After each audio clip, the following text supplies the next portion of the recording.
May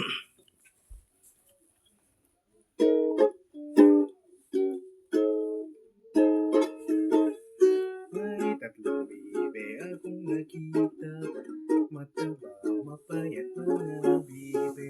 Ngunit may pakpak sa likod ay isa, siya ang leader na nagsabi ng kwak, kwak, kwak, kwak, kwak, kwak, kwak, kwak.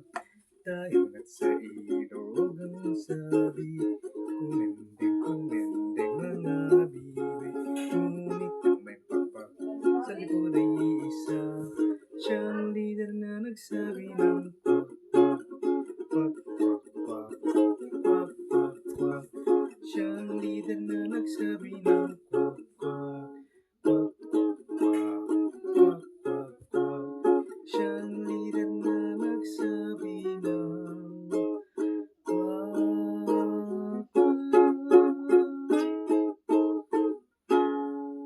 Yehey!